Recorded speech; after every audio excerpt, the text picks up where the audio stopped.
Peace and respect, and welcome to Demolished Doctrine, the beginning of the end of religions, and a special guest, a movie star in my book, Mr. Noka. How you doing, brother? Oh, you're muted, bro. I do that like once a stream at least. So yeah, I'm pretty good, man. How you doing?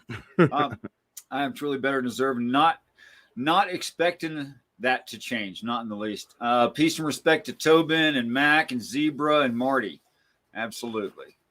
Oh yeah. What's up, y'all? So I was hoping like I'd go live and bring a few people here, but not too many people showed. Sundays are always a bad day.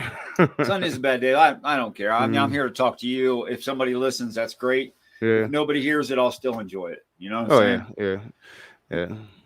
That's the part I don't get, bro. I mean, I cannot remember a time, not one moment in our, what do you think, 30, 40 hours of conversations? Mm-hmm. Oh yeah, a lot. I can't remember you ever like stepping over that line and trying to be a jerk, even though you've been well aware that I'm a theist and that's a position you're not holding. Oh yeah. And with you, it's always been a bit different. Like there's a couple times, where you'd say something, it'd rub me the wrong way, or I'd say something, it'd rub you the wrong way. But usually, we've been able to always maintain that friendship, and it's never crossed the line, and it's never, it's one of the few relationships that I've had here on this platform that I don't regret. A lot of relationships with atheists and Christians that I do. So, it's it's always just been kind of this genuine thing with you, to where a lot of people, I don't think it is. Yeah, I think that's exactly it. I think you hit the nail on the head there. That's what it is. They're not being honest. They're not trying to be receptive, treat the other person like a human being. They're not trying to do that stuff. That doesn't make views. That doesn't make subscribers, and that doesn't make money.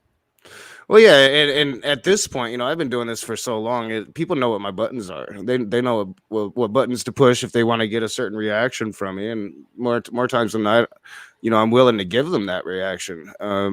It's trying to work on my self-control recently, but it's this ever-going process. But yeah, it's like, people come in, they want the dumpster fires. I was always willing to go there, but it's never this real genuine thing. Like, at some point it just seems, I don't know, stage, like these people are just trying to press my button, so I'll react in a certain way, and then I oblige them, and it's like this never ending process that just gets really, really old. Yeah. I don't think anybody knows what any of my buttons actually are. I might not have really good trigger buttons anymore. I mean, I used to.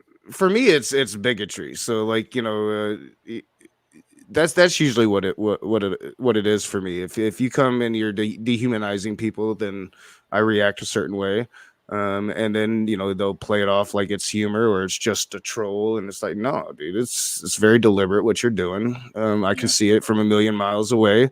And unfortunately, some people can't, and that's the frustrating thing about it. Yeah, I don't know. There's so much of YouTube that just strikes me as basically dishonest and for views. Oh yeah, without a doubt. I think it was Cryptomeria was mentioning, she had a conversation with Sydney Winston where Sydney was like, just most people on YouTube are fake, and I agree. I think that a lot of it is fake. A lot of it is people just trying to get views or just trying to have that dumpster fire, or they want to put on this very positive face to everything, when, like, no, life doesn't work like that. It's not this positive thing. Atheists being in a minority or not having a vocal representation in society is not a positive thing that you should put a positive spin on. And yet atheist after atheist tries to do so, and then they'll get mad at you for expressing a little bit of rage. True story. To address Big Zebra, which bigzebra.com is an actual website. It's comedy based on reality, which is, I think it's brilliant. But he's asking, what's that on the wall over your left shoulder? That reads like fiction, right? Yeah, it's fiction. I need to actually paint over that because I've been meaning to get it down. But it matches my T-shirt and my tattoo. Right on. So, but yeah, I do need to I've been planning on painting over that because I got an atheist symbol too. It was one night I was drunk back when I was drinking, and I was like, "Hey, I'm gonna write on my wall." I like it actually, but yeah, I mean, some people do, but now that my daughter's older, I think it's time to cover it up. Fair enough. She'll start figuring that stuff out, which I don't mind. Hey, that might be a good thing. That might lead to the conversation, but I still think she's a bit too young for that conversation. The whole theism and why daddy's an atheist and what an atheist is, and why daddy yells at people that believe in the things that she believes in. Is she actually aware of that? I mean, she wouldn't say it that way right now, would she?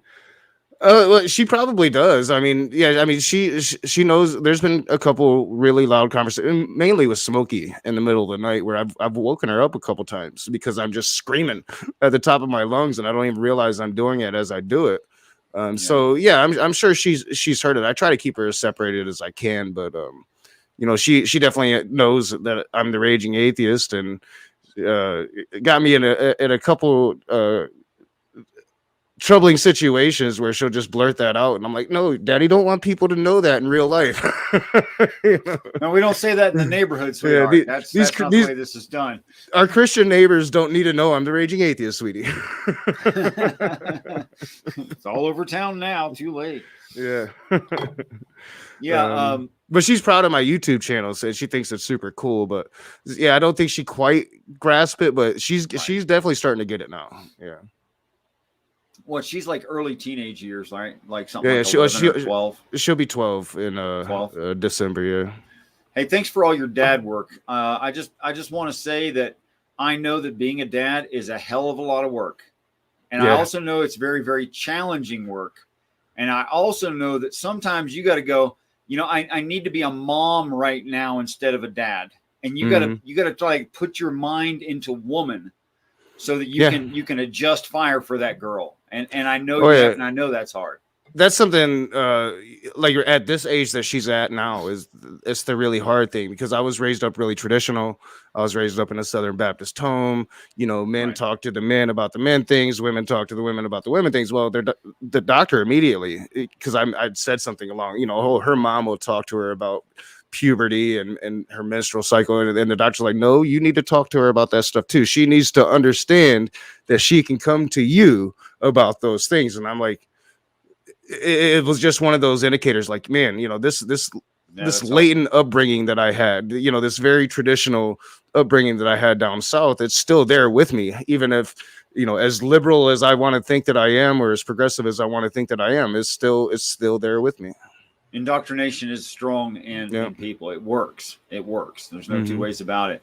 It's funny. I'll be talking to Christians about what I see the Bible reading, and I'll say something, and they'll try to repeat it and get it exactly backward, like precisely backward from what I'd said. Like they can't hear it. Yeah, or they refuse to allow themselves to. It's something like that. It's hard for me to say. There's been a couple times where I've tried to come with some different interpretations at them, and sometimes it's the mythicism thing. Sometimes it would be like an ancient alien slant. Some of the conversations like me and you have had in the past, and yeah, they never want to hear it. They never hear the questions correctly, or they put their little spin to it so they can narrate it in a way that fits whatever they're trying to put out there. But yeah, it's like they don't really hear the question, or they just won't allow themselves to hear what you're actually saying to them.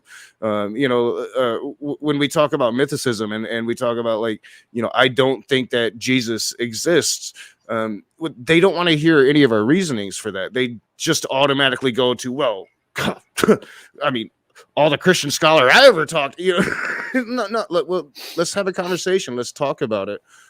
Instead, they just don't want to go there. They don't want to hear you when you're talking to them. Yeah, no doubt about that. Yeah. I I don't know. I have trouble even adjusting to what they're trying to. I've heard the same crap my whole life, just like you have.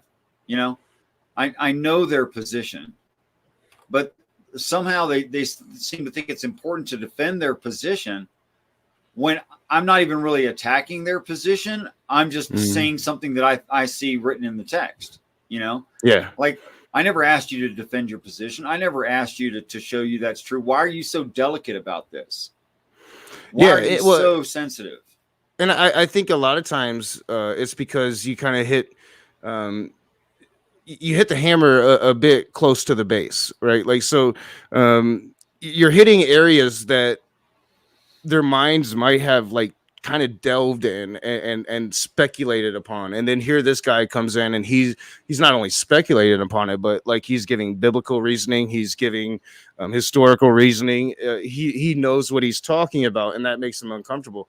I think it's a very similar reaction that atheists get, especially atheists that are really good at their reasoning and at their communication. Not me, you know, but yeah, it's almost like this shell shock that Christians have. You know, it's like, wow, how do I deal with somebody that's completely different than me? You know, it's sometimes can be a really good feeling to have when you're on the other end of that and you're seeing it. And then sometimes it's not really a good feeling to have because you're just like, man, they think I'm an alien. You know, it feels like that sometimes. Yeah, I don't know how a person. I mean, I can get any Christian to admit that within. I mean, it's such a big overview; it's impossible to miss that angels live in heaven. That's pretty obvious. That they don't live here, also pretty obvious. That they act on reality, that's pretty obvious. And they're intelligent. So if you have an intelligent thing acting on reality, not living here, what the hell is that? Yeah, exactly. And I got my pal to admit that one night. Is, you know, well, I guess by your definition of the word, God is an alien. But yeah, it's not by your definition of the word. It's common word usage within our lexicon. That's exactly. You know, when I point out, you know, God being physically in person in the Garden of Eden. If you take that story literally, then you have to take it literally that God was there in person, and yet they don't, or they're incapable of it. It's almost like, you know, they've been told this thing by the church their whole life that God isn't a physical being. That angels, as you say, that they're walking among us, protecting us from the evil forces of Satan. To where the Bible literally says a very different thing. Angels always come from the heavens. You know, God felt the wind in his hair in the Garden of Eden. You know, a spirit doesn't feel the wind in their hair. A physical being does. Right. And a million other reasons I would agree with you. All right. So, gosh, man, you know, I'm glad to see you take a break on, you know, for non-selfish reasons. You know, for selfish reasons, I kind of hate to see you take a break. It's been this thing that I've struggled with for the last several months, really. You know, as I've come out of the smoky thing and I've done less and less content on smoking, I've been able to really kind of reflect on the channel, the state of myself. Speaking to this therapist, you know, when I went bigoted one night, because Kat had me infuriated, and I just went straight bigoted. It was really an eye opener for me, and that was about 2.5-3 months ago now. And I've been seeing this therapist every week since, and I've been really like kind of dealing with my personal shit. And I've come to this conclusion about a month ago that almost every conversation I do leads me into a deeper depression. And I'm like, it's not healthy. It's not that's not healthy to continue to intentionally do that to yourself. So, you know, I've been wrestling, like, you know, I want to take this really long break, but at the same time, as a content creator, you know this, even if it's just 5 people in your side chat, those people kind of, you know, they need your voice, and they look forward to it, and you don't want to disappoint them. So I've been kind of like really battling, you know, disappointing the people that watch me or doing what I need to do for myself. And, you know, ultimately I made the final decision about 4 days ago, but it was the room I was in last night as I was just sometimes getting mad for no reason, just because that's what I do now. When I talk to people, I get mad, and it's like, when is it gonna end? When will I end it? And I'm like, I'm just gonna end it. I'm gonna take 3, 4, 5 months, however long it's gonna take, and I'm gonna get mentally healthy again and come back sharper and stronger if I come back. But then I'm gonna focus on my edited work. The channel was all edited work, and then I fell in love with streaming, and so I'm gonna get back to the roots of what the channel is, and then once I figure that out, then I'll come out and maybe do some streams again. I think the real problem here is, Nock. I think the problem is you're right, and you haven't really realized it. Like, I think that you're pissed off because people being unfair. Yeah. And I think we're friends because you've never been unfair to me, and I've never been unfair. I've been Yeah. wrong. Not saying I ain't been wrong. And I've been wrong a lot of times too. But I wasn't unfair about it. When Yeah. you said, hey, that's wrong, I said, well, why is it wrong? And then you said, and I went, okay, I can see why you'd say that's wrong. Yeah, and it's always been this mutual respect, and we've always been real with each other.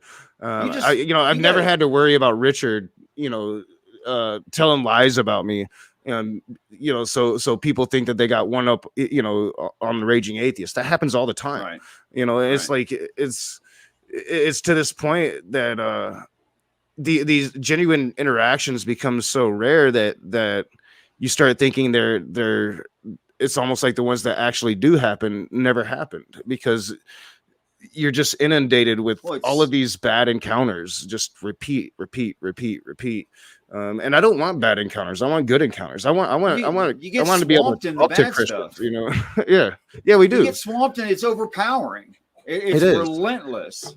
You know what? You need to go back to a better class of losers, brother. That's what's going on there.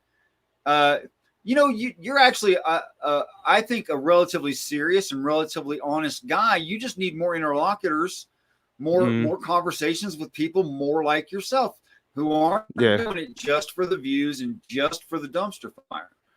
Well, yeah, and I thought about taking it there. Conversations with some people.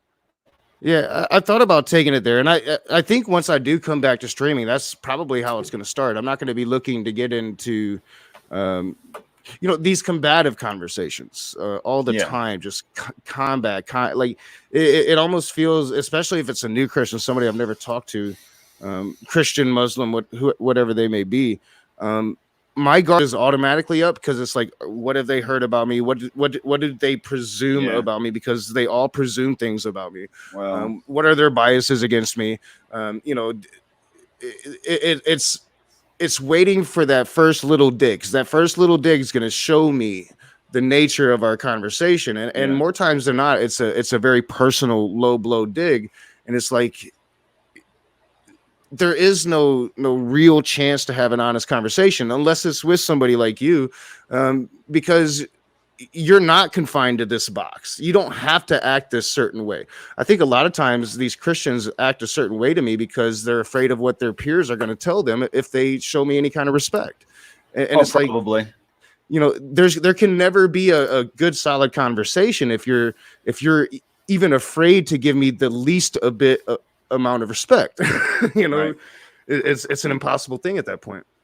I see you, Flow State. I'm going to bring you in whenever Knox says that's cool. Yeah, and I'm good whenever. Like I said, I've got till about 12 tonight, and I'm gonna have to go to bed. So whenever you're ready, I'm ready. I did see bringing some folks in. Yeah, Ox was talking about am I in touch with elders? I do have a couple friends still, but they're down in Cherokee. I don't get to see them. Cherokee, North Carolina. I don't get to see them in person. We do Zoom meetings. But I stopped the realigning stuff a long time when I gave up the faith in that particular brand of belief. I stopped the realigning, although I do still use drums. So I guess that could be a bit of a realigning process itself, but I don't do it for realigning. But so I guess the answer, Ox, would be, because I do believe it was Ox, is yes, I do talk to elders, but it's mainly about history, and it's not about realigning myself anymore. which What maybe up, I Florida should. State? Maybe I should, because maybe they'll talk to me more openly. I've tried to get Native Americans to come on the Raging Atheist and have a conversation with me, and they're not willing to do it. They don't want to come on an atheist channel, but they'll talk to me privately all the damn time. It's just getting them to come live has been an issue. but what's up, Flow State? What's going on, man? Oh, not too much. I'm waking up. I told Richard I'm sleepy today. I've been watching football, so I was kind of having a lazy day. It's a drizzly day here. Yeah, here too. But, I'll be off and on with my camera. You guys mean it's like cold and wet outside? Is that what you mean? Mm-hmm. Yeah, Makes me sleepy. It's like 50 degrees, and yeah, it's been raining off and on, sprinkling pretty much all day. It's great sleeping weather. Yeah, I took a nap earlier, a little one, but we had it was a big day for us Michiganders as the Lions played the Rams, and Stafford. It's good to see Stafford doing well on another team, because our team sucks. Sorry, I'm not ignoring you. I have no idea what to say about anything related to sports. Yeah. I just no idea. That's like a common theme in this community. Like I bring up sports, and the dazed expressions follow. But I can't help it. I'm a football fan. I like my barbarisms. I like seeing the men hit each other. No, it was close though. Like they put up a fight. But ultimately the Rams won. So yeah, looking forward to this. I haven't talked to you in a while, Flow State. This will be our last chance to talk for a minute. Yeah, I just caught the very end of your. It's cool. Got the very end of your stream. You said you're taking a break. Yeah, I'm definitely thinking at least 3 or 4 months from streaming. I'll still be putting out edited videos, but yeah, I'm really gonna just hone in and focus on my mental health for a while, and stop having these just combative conversations all the goddamn time. I'm tired of arguing all the time, being disappointed by people. Peace and respect, Kevin. Unmute your mic, bro.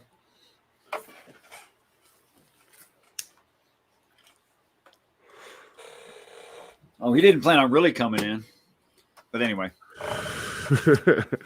Yeah, Kevin will speak up, but yeah, I'm actually surprised. I was expecting one person to be here tonight trolling, and I'm glad that they're not. So I'm not going to invoke any names and invoke their presence tonight. Yeah, we don't need to do that. We don't need that kind of trouble. And I'm not talking about the usual suspects. Somebody completely new. Okay, well, we'll just let that go, and we'll let it go. I really think that I'm not saying that people need to agree with you for you to have a good time talking to them. That's obviously not true. But I've watched you talk a lot to a lot of people. And of course, I've been paying attention when you were speaking to me. And it seems to me, this might sound a little bit harsh to you, but I think it's true. I think that you're in that position where you're being treated unfairly, but you don't know like the terminology to nail it down. So you just get pissed off. Oh yeah. I think that there's a lot of that at play. Because I recognize immediately when people try to start pushing my buttons. I recognize it immediately, and I'm still kind of a prisoner of myself in a lot of these moments. But ultimately, it is that it's the lack of recognition for my humanity mostly. I often joke about it, but it's like my very existence seems to offend a certain amount of people, and they try to say that I'm like this white knighting person, that like I'm like this gatekeeper, but in reality it's self-denial. It's them seeing something about themselves and trying to put it on me, because they're the gatekeepers that can't stand my very existence. The fact that I am so brazen sometimes, that I am not afraid to just be myself, I think really scares them, and they don't know how to react to that. And I think that you're right. There's a lot of times where just in the moments, I'm being treated extremely unfairly, not just by Christians and theists, but by atheists as well. And I don't orate it well. I just respond in an angry manner because that's what they want to see. That, I give them what they want, even though I know I'm doing it. Like I said, I become a prisoner of myself in these moments. Well, that behavior I'm is the not nature saying- of the internet. Yeah, exactly. Without a doubt. And I think that, being on the internet for 4 years and allowing that, because you just unleash it and you allow it to happen. And the more you allow it to happen, the less you become desensitized to it, right? So it's not a big deal, and the next time it's even less of a big deal. If I can, it's not always on them. I can be an absolute shit to somebody, and it's just what the people want to see, right? I'm just giving them what they want to see, and no, I'm being a dick, and it's not cool, and it's not cool when they do it to me. And it's a lot of these realizations that I come to since I started talking to the therapist and started really looking at myself. Like, we want to think that we're all right all the time. That's just a natural human thing. We want to feel like we're right. Most times we're not. I don't care how smart you are. Most times you're not right. It's all a matter of perspective. Yeah, it's just a matter of perspective on what right and wrong is. So yeah, it's I think you nailed it, Richard. It's I know I'm being treated unfairly, and I know at times that I'm treating people unfairly, and we are all victims to this thing. And it's all right. When do you put a stop to it? Because ultimately we each have that power. I have that power to put a stop to it right now. It's, will I do that? Will I enact on that? That's been the struggle. And I went public with it, but I've said these kinds of things before and I don't follow through. So the follow through is going to be the important thing. Not hitting that go live button. Yeah. Where are you don't putting find those it- parameters on y'all your? guys. Sorry. Peace and respect, Tobin. Go ahead, brother. I was going to ask why you feel the need to put the parameters on yourself to begin with. I think if I were in your shoes, I'd just shift my focus over here, but I wouldn't restrict myself from 3 or 4 months, or however you said, from coming back. I wouldn't. Yeah, no, that's a really good question. I think the shifting of the parameters is something that I've wanted to do for a while. It's the more time I spend live streaming, the less time I have to make a good edited video, and the edited videos is what built my channel. It's always been my strong suit, and yet because of the dumpster fires or the heat of the moments when I'm doing my thing and people just love to see me freaking out, it becomes this feed the monster type thing instead of doing the really good work that I was doing before. So shifting the parameters it's what I've wanted to do, but I've not allowed myself to do because I'm afraid of the reaction I'd get from the audience. So ultimately it's just about the mental health. It's right now these conversations are making a depression worse. Marty knows, she was kind of dealing with it last night. When I go into these rooms, I don't come out of them a better person. I come out a worse person. And recognizing that you have to make the choice. Do I continue to allow myself to become a worse person, or do I make a change here right now?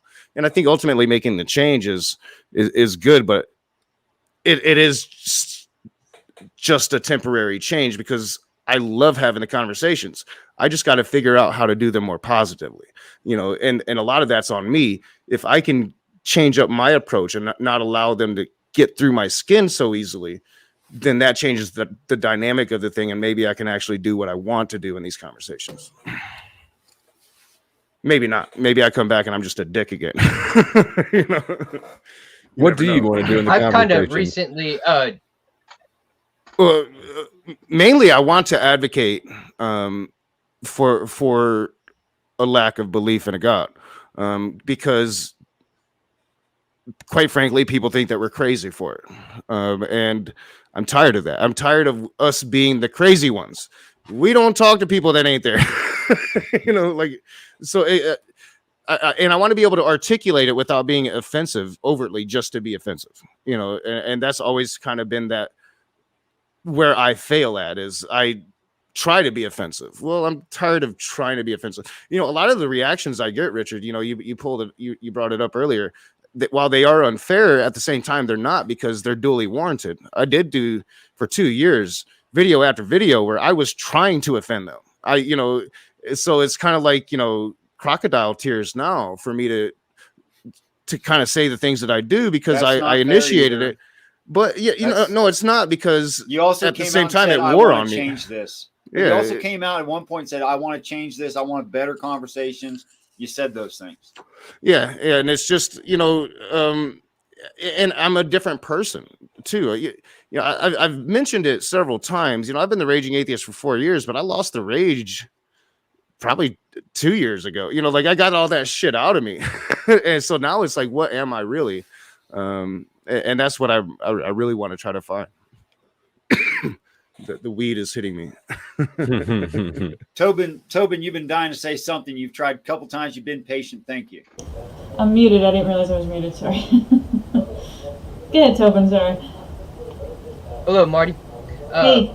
Yeah, I would find it very hard to be angry or be raging often. Like, I will stop with arguments. Like, in my real life, when an argument actually reaches to where we're yelling at each other, I tend to actually just bow out of the argument and walk off, because it doesn't feel like it's productive. And then the next step, the next escalation is oftentimes much worse than just an argument. But yeah, I could see how you would want to take a little break and recalculate, rethink this whole thing. Yeah, and at first, I think that what I was doing was a very noble thing, right? Like, not too many cis white dudes are willing to stand on that edge and make that stand for people that aren't like them, and I think that I was intentionally getting into a lot of fights at first that were very needed fights, fights against bigotry. And that's kind of where it started. And then it was like this snowball effect to where Christians figured out, all right, this is how we push his buttons. This is how we get that negative reaction. And if I can get that negative reaction every single time, well, then I can make him look to be the bad guy. And they've become really, like really successful. Yeah. It's kind of like in football where, one dude will foul another dude, and then the guy will turn around and then do something messed up to the other player. And then the ref sees that and then calls him out on it and is like, hey, you're, yeah. The ref always sees the second shove. They don't see the first one, right? Yeah. Yeah, and that's what a lot of this is. I did make a name for myself by standing up to the Matt Powells of the world, by being that bulldog that's not going to cower in the face of oppression. But then it became a stick. It became a gimmick. It became what the raging atheist does about everything. And that's where I lost the way, I think, because I think while it is necessary sometimes you have to be combative. Last night, I felt like I had to be combative in the face of bigotry, even when nobody else seemed to see it. I think those moments are important. It's the moments when it's, all right, I'm just mad at Smokey because Smokey is Smokey Saint. Like, of all the things to be mad about, is why be mad about somebody and the way somebody else is? I can't control that. I can only control the way that I am. And I think that that's where a lot of the weariness has come from. I had people telling me for a year, John Peterson told me for a year to stop talking about Smokey. But ultimately I had to come to that conclusion myself. And I had to see the psychological toll that it was taking on me. And it took a massive one because, for the longest time, I just thought my family were just shit, but most Christians weren't like that. That's the thing about YouTube that really disillusioned me is no, like most Christians are like that. It's the rare few that aren't. And those are the ones that you have to hold on to. Those are the ones that you have to show respect to. People like Richard, people like Justin Coe, the people that aren't going to judge you for being an atheist, that are going to at least give you that initial respect. And now let's have an argument about our beliefs. That's very rare here on YouTube. I can't imagine what I would find on YouTube aside from zealots. Like if you're shy and quiet and you don't want to make these arguments and you're not passionate about it, you're not going to be here. Mm-hmm. So I'm not even sure that it's a fair sampling of the population. In fact, I think it would be a very unfair sampling, because you got to have a certain amount of self-confidence and chutzpah and zeal to even be here at all. If you were just like quiet and mealy mouth and shy, you wouldn't be here. Marty, I'm muting you because you have background noise. Sorry about that. Yeah, and I totally agree with you. It's hard to put into words. But yeah, it's almost like the normal Christian and the normal atheist in the real world get really uncomfortable with these conversations, right? You know, if you're an atheist and you're at work and people start talking religion, you get uncomfortable because are they going to see that I'm uncomfortable? Are they going to realize that I don't believe in none of their shit? Or you know, if you're a Christian and you overhear godless people talking, that's going to make you really uncomfortable, and you're going to kind of shy away from that. Where here, no, that draws us, and we combat it, and we argue about it. So yeah, I think that it is a certain type here. For one, most of us are deeply more knowledgeable than just your average theist or non-theist. You wouldn't put yourself out there on YouTube if you didn't consider that about yourself. At the very least, if you didn't think, hey, I have something to offer, you wouldn't be offering anything. But I think your wide swath of theist and atheist alike get really uncomfortable when religion is brought up in public, unless it's just a 100% Christians and you're doing your church thing. That's different than being out in public, like at a sporting event or something, or hanging out with a large group of friends. One person is that Bible pusher. Well, everybody else gets uncomfortable, because you're killing the vibe. The same would go for an atheist. If I'm being overly aggressive with my atheism out in public with a bunch of friends, that's probably going to make every single one of them uncomfortable. So it's. I think most people are like that. It's a roll of the dice. It's the roll of the dice whenever you have these conversations in real life, on person to person. Because sometimes it can get to where it's like a deep theological discussion. We're having intellectual discussion, and then sometimes it can get vindictive, and then the person starts looking at you different, and they might even try to throw a monkey wrench in your spokes and trip you up. And like actually harm you in a way, whether it's calling the cops on you for stupid reasons or trying to get you fired from your job. That was the thing. Like last night, I was in Gerstream for quite a while, probably longer than I should have been. And I was just getting angrier and angrier as the night went through. Sometimes for valid reasons, sometimes for not. But at the end of it, and I still had it on, and I'm listening to it. I'm in my bedroom. I have it up so I can still hear it, and they start laughing about my legs, and it was Smokey Saint in the side chat cracking stuff about my legs, making the people on the stream uncomfortable. But it's just like I came back on, and it's like, all right, so we're like, my legs are this thing now, and that's like one of the major disheartening things is it's not about my ideas, it's not about what I say about your God or my lack of belief in your God. It's literally using the lowest brow thing that you could utilize against me, a disease that I have no control over, and browbeating me with that. Because Smokey doesn't have anything else. Smokey doesn't have anything else. He doesn't have anything to stand on. That's why. Because he knows he's not an actual he's not a Christian. He knows he's not a Christian, but he gets views, and he gets, I don't know if he gets super chats or whatever, but he gets views and all that. And Flow State, I know you talk to him or hang out with him or whatever, but oh, you don't? I thought you did. No, he's not a Christian, and he's done it right for himself under the guise of being a Christian. I'll give him this: he's smart enough to do research, and he's smart enough to read, and maybe he learns stuff about Christianity, but that doesn't make him a Christian. He really enjoys. He's a narcissist, and he really enjoys, trying to knock people down because he doesn't have anything. He doesn't have anything. If you have actual content and good stuff to talk about, you talk about actual stuff. If you say, hey, I disagree with Nakasuchi's stance on this, here's why, then you come for the argument. You don't come for the person. Ad hominem is all he has, and that doesn't give him credit.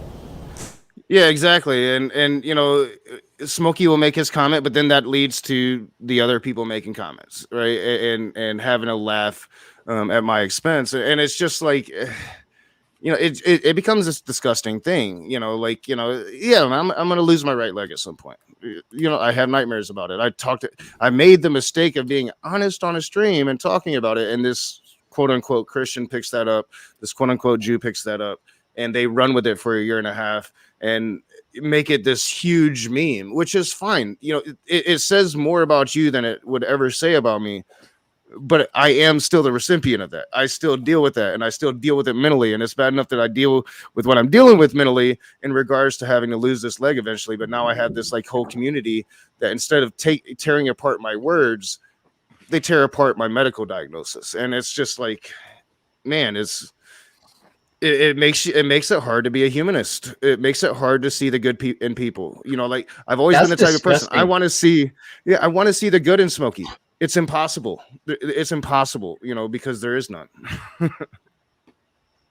I have met people who are they enjoy being miserable and making other people miserable. Like you can try your damnedest to put a smile on the face and do something good, and they can turn around and just want to tear you down. It's just like how some people are wired. I don't know why, but it sure seems like that. I can find good in somebody until they prove me otherwise.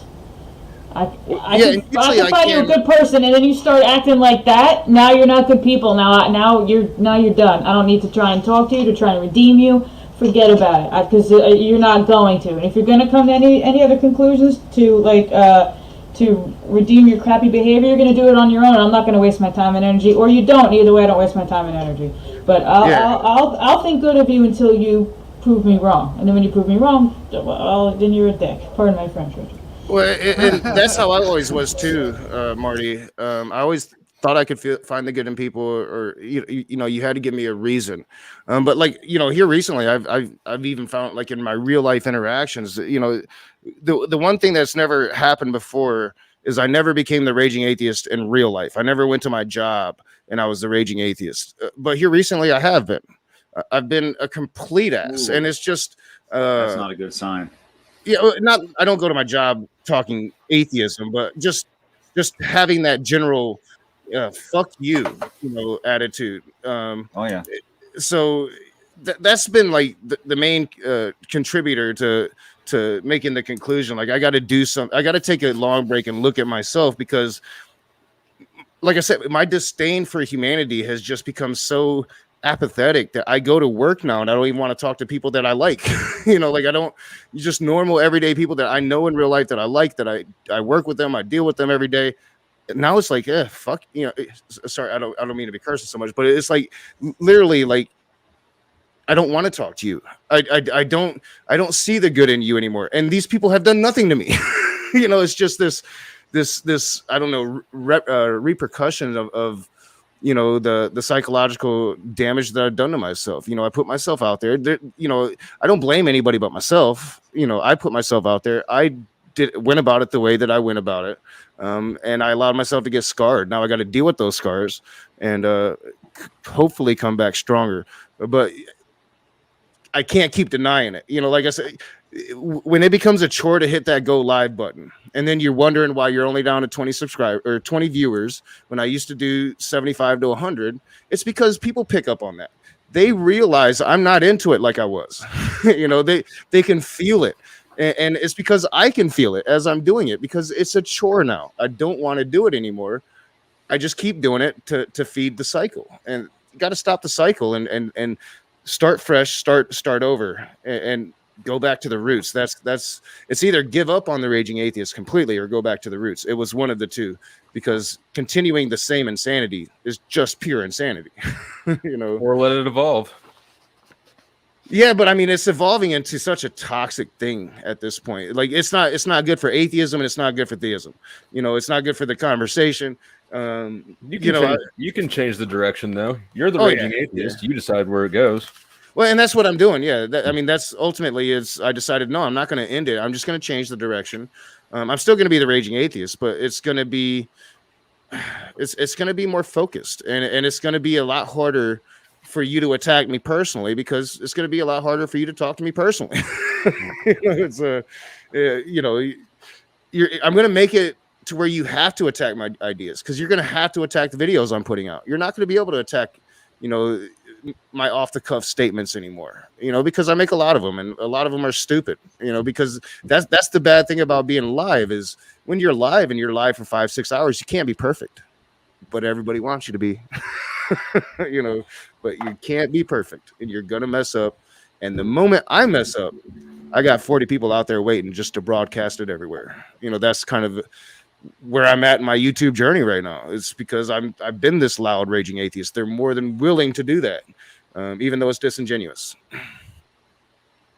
Although I could say it's it would be unhealthy mentally to be raging all the time, and but there's also the other side of it too. Like there's a point where we should allow ourselves to be angry about a said thing, we shouldn't just be pushed over or I don't know if I'm articulating my idea correctly, but do y'all get what I'm saying? Yeah, no, you're exactly anger, right. Sometimes it's not always bad. Yeah, justified anger is a good thing. It's a healthy emotion. Get it out. Don't keep it in. And that's what the raging atheist was supposed to be about, right? It was I'm the raging atheist, my family wouldn't let me just be me. I had to keep myself in that closet, and me becoming the raging atheist was kicking that closet open with the middle finger up as I came out, and it was a healthy anger. It was a healthy rage. And at some point it became unhealthy. So it's that balance. It's, and once it became unhealthy for a whole host of people, because not only I don't just represent myself as much as I would like to, as much as I want my channel just to be a representation of myself. I put that label there. I put that atheist label there. I represent atheist activism. And that's a responsibility that I have failed on time and time again, with the toxicity that I allowed to come. I didn't have to allow it. I didn't have to let Smokey get under my skin, and I did not have to put that dude on my channel. Richard, you put it perfectly. He took my better channel. He took that opportunity, used my better channel to grow his shitty channel. That's exactly what he did, and I allowed it to happen. Because he doesn't have anything. Yeah, he doesn't have anything. And there's war with him built his entire channel. It made there's no way a Christian would talk like that to anybody. There's no way a Christian, a Bible-believing Christian, would talk to anybody like that. You just wouldn't. Yeah, you just don't. You can get mad at people and be like, oh, you know what? I don't like Nakasuchi because he's an atheist and I think maybe he's spreading dangerous atheist stuff. That's fine. But when you go after a disease that he has, when you go after someone's kid, when you go after the mother of their kid, when you call everybody that doesn't agree with you whores and trash clowns and you're stupid, and I know you're going to watch this, Smokey, come after me too. Bring it. Because are you kidding me? You're not a Christian and you know it. And you know you're a narcissist and you know you do this for views. So when you're watching this and you're reviewing this, I don't care. I don't care. You want to pull up a stream where I said something stupid, maybe because I came into a conversation late and, I just kind of said some crap on a 5-hour stream. I don't care. I don't care. Yeah, and that's exactly what he does. That's what he does. He's going to... in the morning, he does coffee with Smokey, and he'll go like, look, well, they were talking about this. Oh, they were talking about this. Oh, well, Marty's a trash clown because she said, am I? I don't... this is how Christians act? You're the representative for Christianity. Are you? Really? Get out of here with that crap. And that's been the biggest letdown, is because you're right. Like, I don't consider Smokey a Christian. I think he's not. He's a Poe. He's literally not a Christian at all. To see the acceptance of Christians by Christians of him, it's like it's like, all right, yeah, you definitely don't have this lockdown on this morality thing going. You know, like Yeah, you're not going to sit there and act like the authority on morality when you call a woman for wearing a red shirt a whore because she's wearing a red shirt. Get the hell out of here with that. You don't even know what morality means if that's how you live your life. Is red a whorish color? Yes. For women it is, yes. For men it's a power color, but for women it's a whore color. So for men nowadays it's a hillbilly color. I'm just saying. Yeehaw. Oh my God, Knock! You know what you should do once in a while? You should bring back Earl once in a while. Yeah, you know, I thought about it. I was gonna try to do a stream and see if I could stay in character the whole stream. There's no way I could. You know, I'm not a good actor like that. 'Cause, like when I'm doing the edited videos, I have to do like 50 takes because I just start busting out laughing. You should do all your edited content as Earl. That's it. Yeah. Yeah, I thought about starting a Christian channel as Earl and seeing how long it would take for people to figure out that it like a Poe channel. Yeah. But you know, I ultimately I couldn't, like, I'm not going to spend hours on something I'm not serious about, right? I'm not going to spend hours of saying stuff that I don't believe in. Hey guys, I want to find a way to rise above this for people who want to be serious and have good shows. I want to find a way to promote that idea and bring people in and bring in people that are smart and serious, you know, that are really genuinely representing their own positions. They're not being dishonest. What can we do? What can we do to make that happen? And that's why I say Richard is not a Christian. Richard's a believer. Because to call Richard a Christian is an insult to Richard. Because you get these Christians, or even like the Matt Powell's a Christian. You get people like that are like claiming that they're representing Christians and Christianity and Christ, and you're like, are you serious? Like, do you hear the stuff you're saying? You seriously think Christ would come down and go, good job, buddy, for saying that. I'm glad you told that gay person they're going to hell, or that, you know, I'm glad, good for you. Like that's why I don't call you a Christian, because that's insulting to you.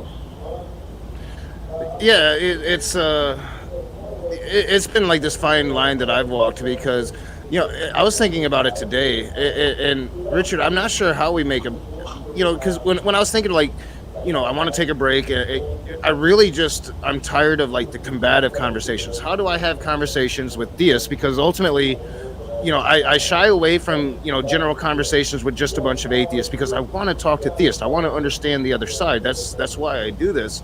But how do I have those conversations to where they're real conversations and they're not some, you know, I'm trying to trap you, you're trying to trap me. You know, you despise me because I'm an atheist and I despise you because you're a theist. No, how do you have the real conversation? And it's only happened 2 or 3 times, you know, like, you know, Marty's a theist. I think that gets forgotten a lot.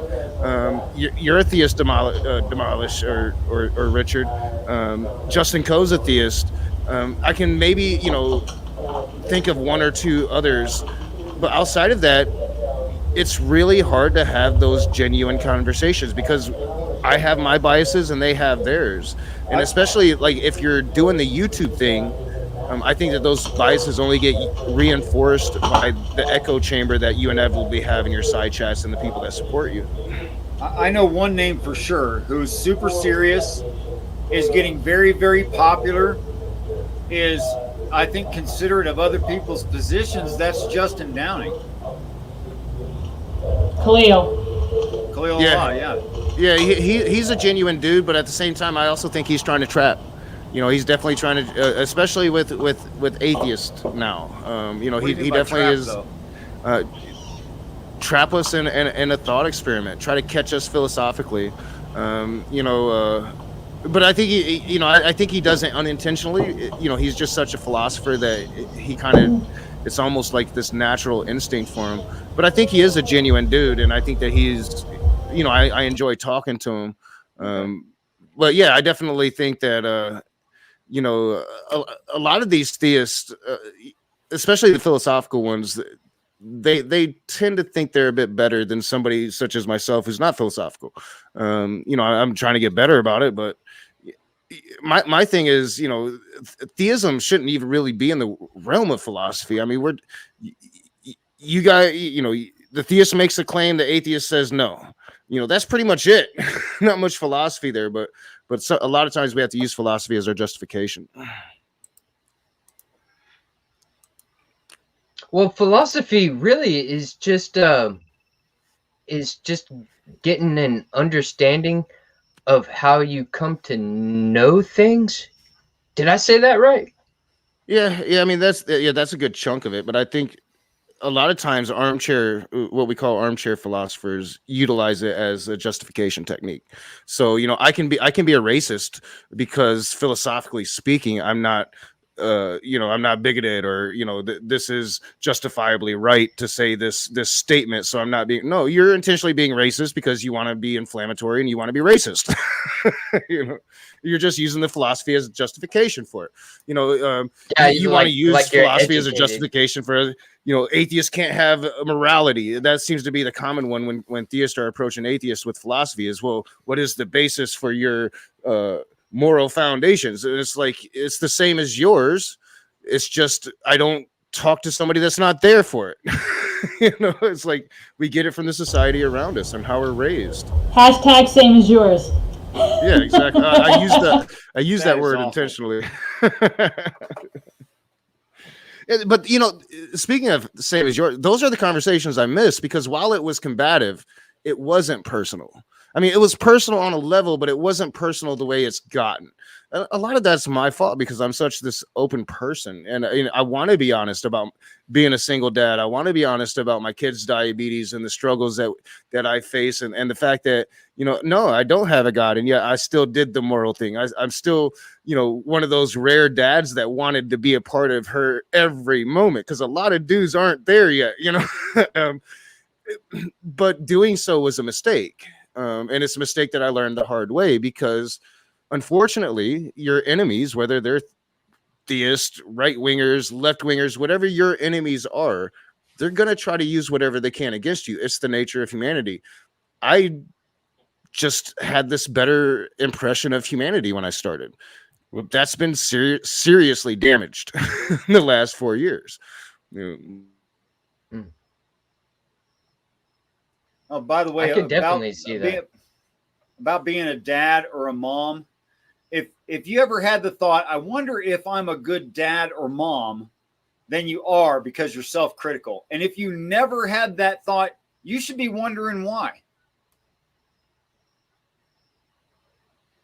Yeah, and if you think that you would be a bad parent, there's a good chance you'll be a good one. Because if you're worried about making mistakes, if you're worried about being a quote unquote bad parent, guess what? That makes you a pretty good parent. So that's always my response, because I work with a lot of young people, and I try not to encourage young people to go out and have kids. I think I waited till I was 33. I think that I was a lot more mature at 33 being able to raise a child than I would have been at 20, without a doubt. So I never want to encourage them, but at the same time, it's like they'll say, I'm not, I'm too irresponsible. I'll never be a good parent. I'm like, the fact that you're worried about that shows me something, that you probably would be a very good parent. Yeah, and that kind of opens their eyes a bit. Underestimated. Yeah, I think it's admirable. The thing about parenting, if you've never had one, is it changes everything about you immediately. And it can be a very good thing, or it can be a very bad thing. For me, it was a very good thing. For my daughter's mother, who went through postpartum, it was a very bad thing for her.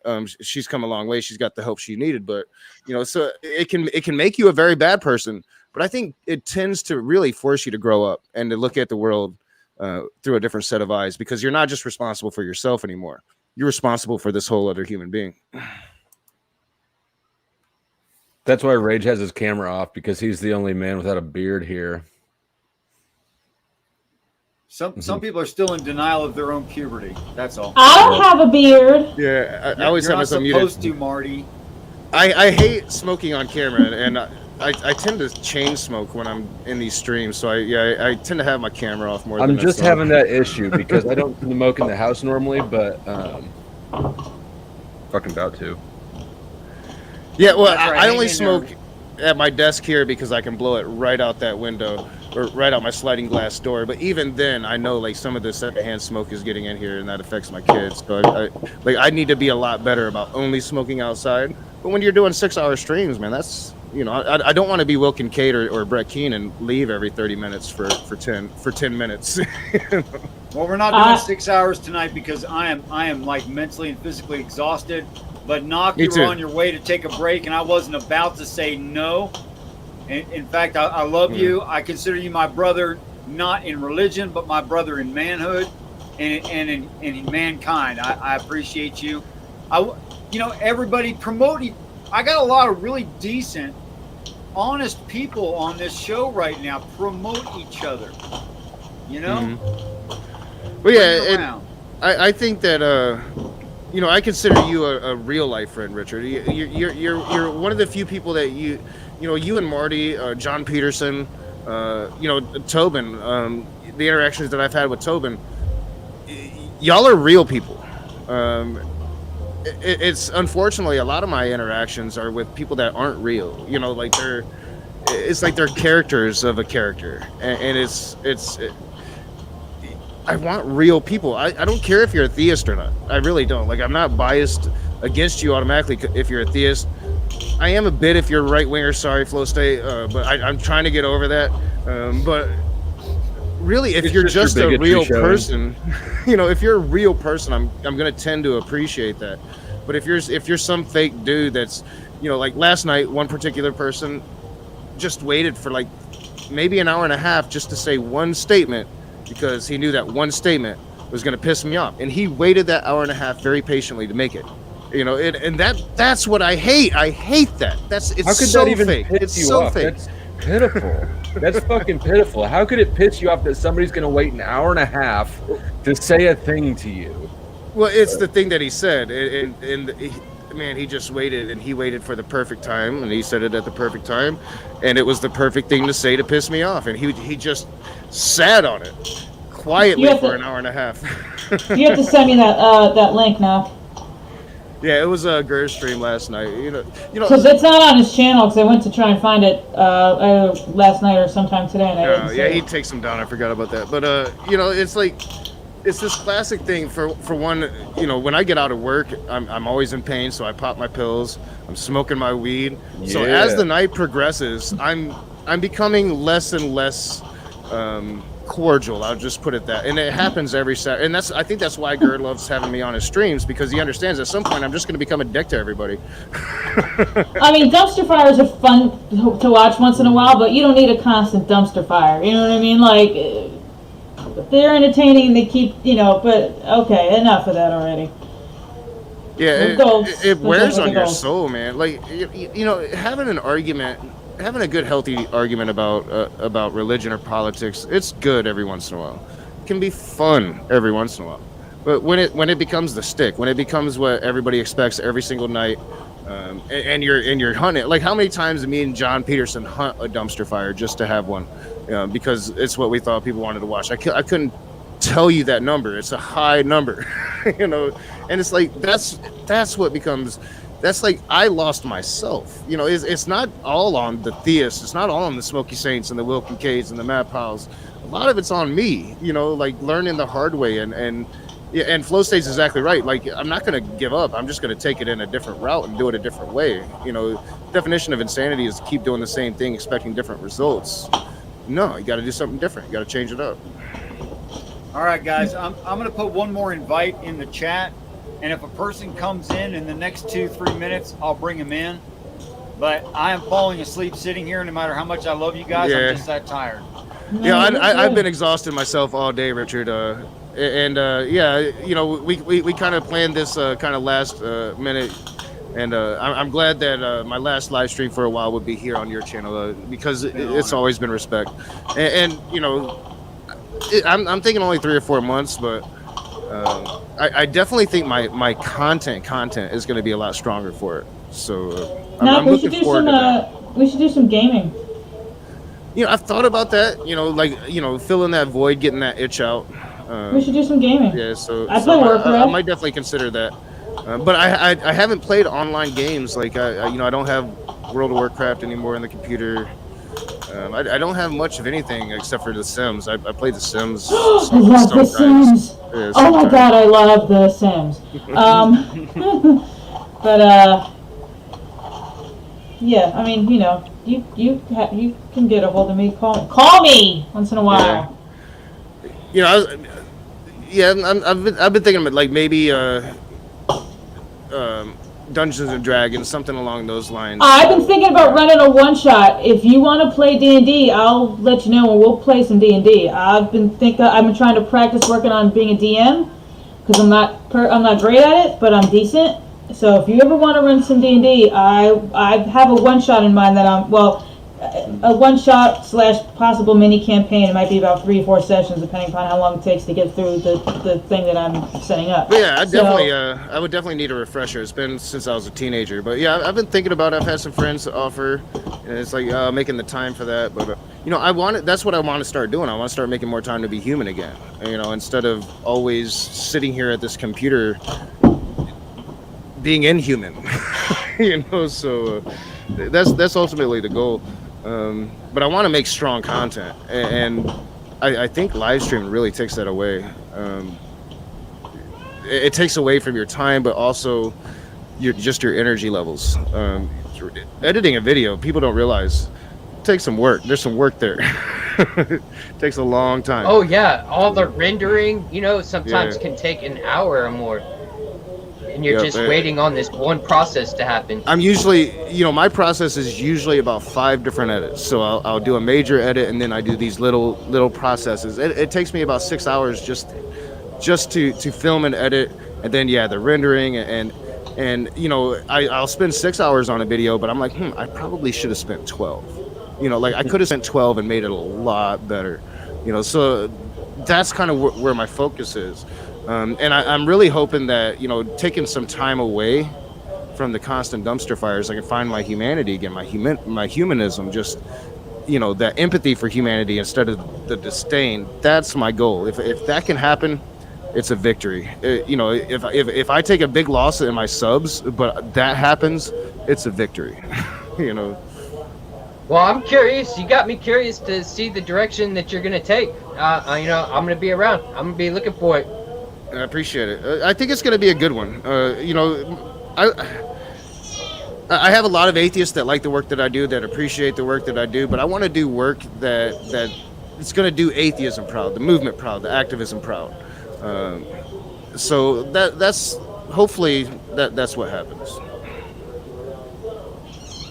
That's okay, admirable. guys, I'm gonna check myself out. Even if you guys keep talking, what do you want to do? You want to keep talking, or you want me to shut it down, or what do you want me to do? I'm good with shutting it down, Richard. I'm extremely tired myself. I'd probably go to bed. Well, we've spent the whole night talking about you, Noka, so I'm sure that you're done shilling yourself. Flow State, shill what you're doing. Tobin, and then Marty. I got a channel. It's Flow State. If you want to find me, you're probably better off typing in youtube.com/c/Flow State than you are searching it, because I've got a couple strikes and the algorithms aren't a fan of me. But that's about it. Tobin. Hey, I make music, and the videos I have up on my channel right now are of my live performances. And I'm now working on taking those live performances, and I've been doing a track-by-track recording, you know, the most professional that I can possibly put out. And I'm going to be starting to drop out new stuff here very soon. I got some weeks before I can start dropping my videos again. But yeah, come check me out. I'm Tobin Tippelman on YouTube. It's my name. Come check it out. And more than just a pretty face with some great advice tonight, Marty. I don't have a YouTube channel yet. I'm gonna be making a gaming channel soon where I'll play like Warcraft and D&D and stuff like that. But I have an Etsy store. It's mostly pagan stuff. It's the Fairy Ring Goods on Etsy, and my Instagram is MartyO2112, and my TikTok is Marty O'Malley. Rockin'. Hey, thanks for dropping by, everybody. I had a great time. Thanks a lot, Noka. See you in a few Thanks, months Richard. when you're refreshed, brother. Oh yeah. I'll make sure you're one of the first person I reach out to when I'm ready to have these conversations again. Definitely. Hit me up later now. Oh yeah, I will. Right on. All right, bye, guys. Good night.